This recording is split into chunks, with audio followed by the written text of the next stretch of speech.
जय हिंद। देखिए, एक बार फिर से भारत और नेपाल के रिश्ते के बीच में वही जो पुराना नक्शा विवाद था उसको दोबारा स्टार्ट हो गया है। एक्चुअल गवर्नमेंट पे इस चीज़ का डिसीजंस के असर गवर्नमेंट पे जरूर देखे जाते हैं, इंटरनेशनल रिलेशन पे भी इसका काफ़ी असर देखा जाता है। नेपाल पहले तो मोनार्की था, यहाँ राजतंत्र हुआ करता था, बाद में नेपाल में कभी लोकतंत्र आया, फिर चेंजिंग होती गई, फिर संविधान बना, कई सारी चीज़ें हुई। नेपाल में पूर्ण बहुमत की सरकार नहीं है, जैसे बिहार में है ना, तीन बड़ी पार्टियां हैं बिहार में, तो कभी इधर से उधर होते रहता है, वैसे ही नेपाल में भी सेम है कंडीशन है। अब नेपाल में इन तीन नेता लोग को पहचानिए यहाँ पर। ये हमारे शेर बहादुर दहुआ साहब, ये इंडिया के फेवर में, मतलब इनके साथ रहते तो इंडिया से रिलेशन ठीक रहता है। और ये हमारे केपी शर्मा ओली साहब है, केपी शर्मा ओली, ये चाइना का फेवर करते हैं ज़्यादा। इनका है पूरा चाइना, प्रो चाइना है, ये प्रो इंडिया है दहुआ साहब। अब ना ये पूर्ण बहुमत से बना सकते हैं ना ये पूर्ण बहुमत से बना सकते हैं, तो इनके साथ किसी ना किसी एक गठबंधन की सरकार बनती है। तो गठबंधन में आ जाते हैं प्रचंड साहब। अब प्रचंड साहब की सरकार चल रही थी दहुआ साहब के साथ मिलकर गठबंधन में, तो इंडिया से रिलेशन ठीक ठाक थे। अभी यहाँ से गठबंधन टूट के प्रचंड साहब की गठबंधन हो गई है केपी शर्मा ओली साहब के साथ, तो अभी वो प्रो चाइना होते जा रहे हैं लोग। तो ओली साहब शुरुआत से ही प्रो चाइना है। आखिर इसके बीच में ये भूमि विवाद क्या है, और ये बहुत बड़ा इशू नहीं है, बट इसको ना एक वहाँ पर अमूमन लोकतंत्र की एक खराबी क्या होती है कि जब दो, एक मेजॉरिटी और माइनॉरिटी के बीच में जब भेदभाव होता है, तो मेजॉरिटी और माइनॉरिटी में तो कई तरह की गवर्नमेंट की आइडियोलॉजी चलती है। वहाँ पे क्या है ना कि नेपाली की मेजॉरिटी है और माइनॉरिटी में वहाँ मधेसियाँ हैं। तो ये ओली साहब का है कि मधेसियों को मतलब भाई ये बाहर के हैं, ये है वो है, ऐसे करके, ताकि मतलब एक अपनी अपनी आइडियोलॉजी होती है चुनाव जीतने की यहाँ पर। तो जैसे भारत में कभी जातिवाद काम करता है, कभी माइनॉरिटी मेजॉरिटी काम करता है, कभी क्षेत्रवाद काम करता है, तो जिसको जैसे मन उसी तरह से वो जीतना चाहते हैं। तो ओली साहब का क्या है कि एंटी इंडिया सेंटिमेंट से वो जीतना चाहते हैं। कई बार वो एक बार बोले थे कि इंडियन कोरोना ज़्यादा खतरनाक है, कभी बोलते हैं राम जी हमारे यहाँ जन्म लिए थे, कई ऐसी ऐसी उटपटा चीज़ें थी, काफ़ी दरारें आ गई थी रिश्ते। अभी मालदीव में देखिए मोइजू की सरकार आई है, बिना मतलब वो हल्ला कर रहा है वहाँ मोइजू कि इंडिया आउट। अभी वहाँ पे बहुत ज़्यादा दिक्कत है।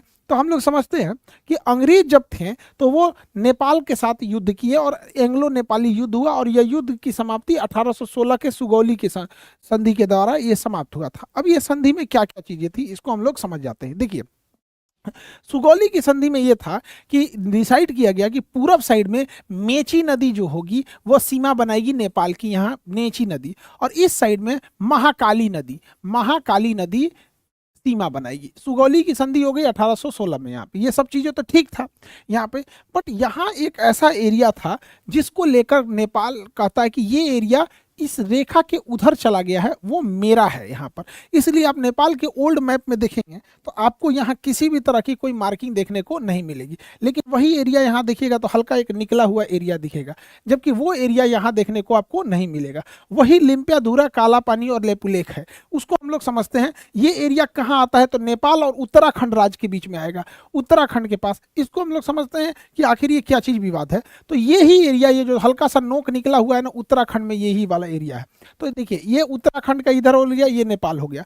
महाकाली नदी जो है वो दो धाराओं से मिलकर बनती है वहां पर। उसकी एक शाखा निकलती है लिम्पियाधुरा से, जो पतली शाखा है, ये सॉरी लेपुलेख से निकलती है जो पतली शाखा है, ये वाला शाखा पतली शाखा है।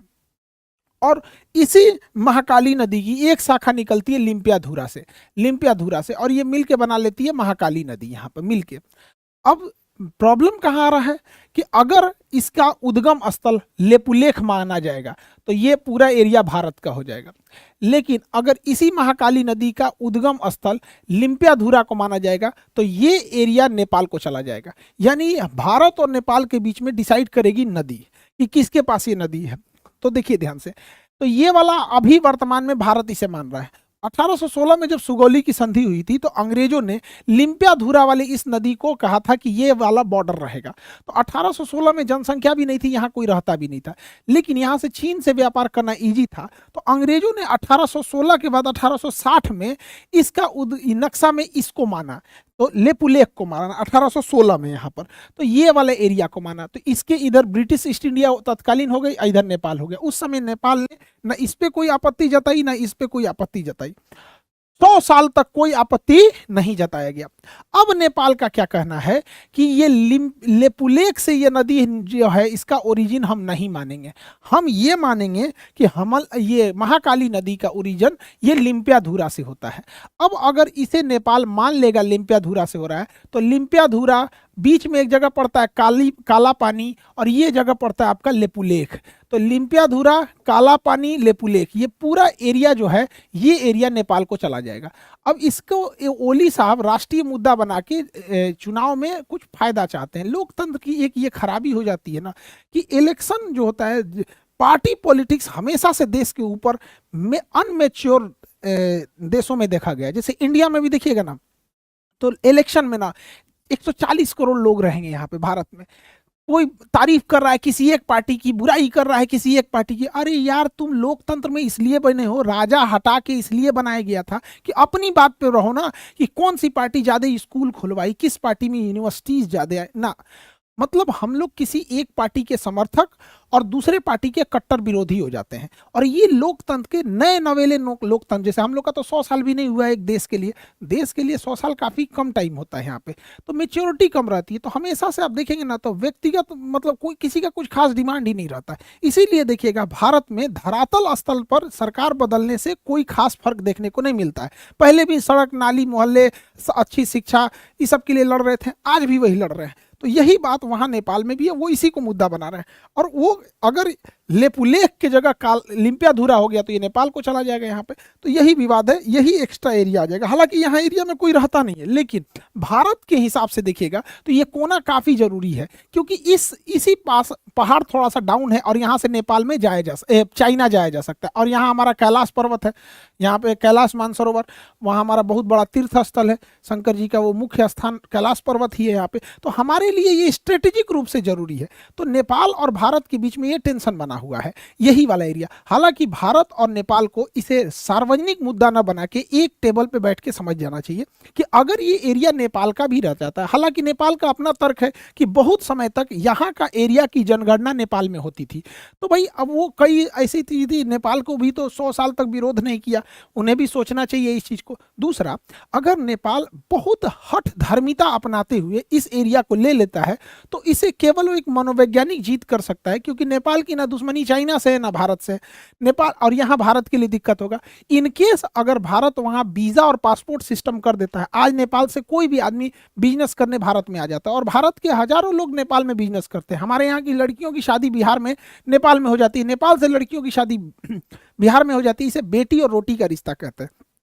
तो जब कभी भी रिश्तों को हम तराजू लेके तौलेंगे ना, तो कहीं ना कहीं नेपाल के लोगों को भी लगेगा ना कि काफी ज्यादा मतलब ये लॉस होगा। बेटर होगा इस एरिया को लैंड ऑफ फ्रेंडशिप घोषित कर दीजिए कि दोस्ती का जमीन। भाई नेपाल भी रहो यहाँ पे, भारत भी रहो। नेपाल के सेना प्रमुख को भारतीय सेना अपना सेना प्रमुख मानती है और भारत की सेना भी नेपाल के सेना प्रमुख को अपना सेना प्रमुख मानते हैं। तो जैसे भारत का कोई सेनापति बनता है ना, तो उसे नेपाल के यहाँ ऑनररी सेना प्रमुख बना दिया जाता है। और वहाँ का भी यहाँ इतना खुशहाल रिश्ता है। भारत ने ऐसी कोई लड़ाई नहीं लड़ी है जिसमें हमारे नेपाली गोरखा भाइयों ने अपनी शहादत नहीं दी हो। तो इस एरिया को हम लोग, वैसे भी यहाँ कोई रहने नहीं जाता है, इस एरिया में इतना हार्श क्लाइमेट है, यहाँ कोई नहीं रहने जाता है। तो इसे एरिया ऑफ फ्रेंडशिप घोषित कर दीजिए कि भैया देखिए हमारे सामरिक रूप से जरूरी है, आपको भी कोई सामरिक रूप से होगा जरूरी है। नेपाल के लोग पटना में आधा चाउमीन का दुकान, बिजनेस, ठंडी के दिन में कंबल, बहुत सारा नेपाल के लोग यहाँ आके करते हैं। फ्रेंडशिप है यहाँ पे। जब तराजू लेके तौलेंगे तो इससे चाइना को फायदा होगा। और पर अनमेच्योर डेमोक्रेसी की ये खराबी होती है, चुनाव जीतने के लिए कुछ भी कर दो। हमारा तो ये सुझाव है, बाकी देश में ऊपर लोग बैठे हैं, लोग और नीतियां बनाएंगे। इस सुगौली संधि में ये वाला तो हो गया महाकाली नदी से जो विवाद का एरिया था। मेची नदी साइड में कोई विवाद नहीं है, एगो बिहार में नया विवाद है। सुगौली की संधि जब 1816 में हुई थी तो कहा गया था कि ये गंडक नदी जो है जब बिहार में प्रवेश करेगी तो इसके इस साइड वाला एरिया नेपाल का होगा और इस साइड वाला एरिया, नीचे का ये वाला एरिया भारत का होगा। यानी गंडक नदी को नेपाल में नारायणी नदी कहा जाता है, हम लोग इसे गंडक कहते हैं। तो इसके इधर का एरिया नेपाल में और इधर का एरिया इंडिया में। अब देखिए ध्यान से, बेचारा नेपालो क्या करे, यहाँ पे गड़बड़ा क्या जा रहा है। ये नदी जो है ना, नदी ये बीच में बहना चाहिए ना शांति से, इन नदियां इधर घिसक रही है। मतलब ये नदियां ना नेपाल का एरिया काटते जा रही है, काटते जा रही है। और नदी जब ये एरिया काटेगी ना तो भारत में आते जाएगा। यानी इधर से मट्टी काट रही है, इधर मट्टी बढ़ा रही है, इधर का मट्टिया काट रही है, इधर की मट्टिया बढ़ा रही है। तो भाई सुगौली की संधि कहता है, गंडक नदी बॉर्डर है, बॉर्डर है। और नारायणी नदी, नेपाल इसी नदी को नारायणी कहता है, हम लोग गंडक कहते हैं। तो नदियां इधर की ओर भागते जा रही है। तो नेपाल कह रहा है कि भैया हमारा जमीनिए कब्जे आ रहा है, हमारा पूरा जमीन कब्जे आ रहा है। और नेपाल का यही एरिया जो नीचे का थोड़ा सा है ना खेती लायक है, बाकी तो पहाड़ है, कह रहा है कि भैया यही एरिया खेती लायक है, नदियां इधर भाग रही है, नदी को रोको, स्टॉप, लाल झंडा लगाओ यहाँ पे, स्टॉप। नदियां नहीं रुक रही है, धड़ाधड़ इधर भाग रही है। इससे नेपाल की जमीन कम होती जा रही है और भारत की जमीन ज्यादा होती जा रही है। और यहीं पे एक विवाद आता है, चंपारण जिला में एक जगह है सुस्ता जिला। तो इसमें क्या विवाद हो गया समझिए ध्यान से। 1816 के इसी सुगौली की संधि में सुस्ता भूमि विवाद क्या था कि इस नदी के नारायणी नदी हो गया, इसे वो लोग नारायणी नदी कहते हैं और हम लोग जीप और गंडक कहते हैं। तो नेपाल के लोग नारायणी नदी कहेंगे, हम लोग उसे गंडक नदी कहेंगे। यहाँ जो सुस्ता जगह था, एस से शॉर्टकट में लिख देते हैं सुस्ता, तो ये जगह सुस्ता था, ये नेपाल में आता था, नेपाल में था ये जगह सुस्ता। लेकिन हुआ क्या कि 50-60 साल बाद ये नदियां इधर घूमने लगी और घूमते घूमते ये नदी जो पहले इधर से जा रही थी वो घूमते घूमते घूमते घूमते इधर चल गई। अब भैया नेपाल तो उस पार होता है, तो एक समय था जब सुस्ता नदी इधर थी, वही सुस्ता शहर नेपाल में था। अब ये नदियां ऐसे घूम गई है, नदियां ऐसे घूम गई यहाँ पर। अब जब नदी ऐसे घूम गई तो सुस्ता वाला जगह आ गया भारत में। अब भारत का कहना है कि भाई तुम नदी उस पार ना हो, तू नेपाल कर रहा है, नदियां घूम गई तो हम क्या करें यहाँ पे। भाई ये भी बात गड़बड़ है, जबकि सुस्ता जगह बहुत अच्छा खेती के लिए है यहाँ पर। तो ये दोनों के बीच में अभी विवाद है। हालांकि इसे मिल बैठ के अच्छे से समझा लेना चाहिए। नेपाल को इनडायरेक्टली भारत के वीजा से, लिबरल वीजा पॉलिसी से बहुत फायदा होता है और हम दोनों लोगों को लिए होता है। और इसमें अगर लॉस होगा किसी का तो नेपाल का ज़्यादा लॉस होगा, फायदा चाइना को होगा। अल्टीमेटली किसी देश में राजनीतिक मतभेद हो सकता है, सांस्कृतिक मतभेद अभी भी चाइना नेपाल हम और भारत ज़्यादा एक दूसरे से जुड़ा हुआ महसूस करता है। नेपाल के साथ उतना महसूस नहीं करता है, ना धार्मिक रूप से महसूस करेगा ना सांस्कृतिक रूप से। उसे थोड़ा कुछ खा जाने वाले आदमी है सब वहाँ से, चाइना वाले, बस दिखने में थोड़ा पहाड़ी एरिया है तो एक जैसा लगते हैं। तो ये आपको पूरा इसका आइडिया होना चाहिए। हालांकि हमारे हिसाब से ये एरिया जो विवादित है उसे फ्रेंडशिप वाला एरिया करके और सैन्य रूप से भारत को वहाँ पे अपनी मजबूत पकड़ बताए रहना चाहिए यहाँ पर, और नेपाल वगैरह की इस सब चीज़ों को। अब ये क्योंकि टॉपिक भारत के पड़ोस वाला है तो इसलिए ये बीपीएससी में भी बहुत ज़्यादा सेंसिटिव इशू रहेगा, यूपीपीसीएस भी, क्योंकि नेपाल की सीमा बिहार से भी लगती है, यूपी से भी लगती है, उत्तराखंड से भी लगती है। तो इस सब के लिए भी आप लोग तैयार रहिएगा। और यूपीएससी के लिए तो बापू सभागार में 6 अप्रैल, नीट वालों के लिए इवनिंग में और यूपीएससी वालों के लिए 6 अप्रैल को सुबह में 10 बजे। तो यह सब लोग बापू सभागार में मिलेंगे। वहाँ अब पटना में भी आप लोग का यूपीएससी का क्लासेज स्टार्ट हो जाएंगे। तो सब लोग कमर कस लीजिए, नीट वाले भी, यूपीएससी वाले भी, सब लोग। और आई होप आप इस टॉपिक को समझे होंगे। मिलेंगे नेक्स्ट क्लास में। जय हिंद।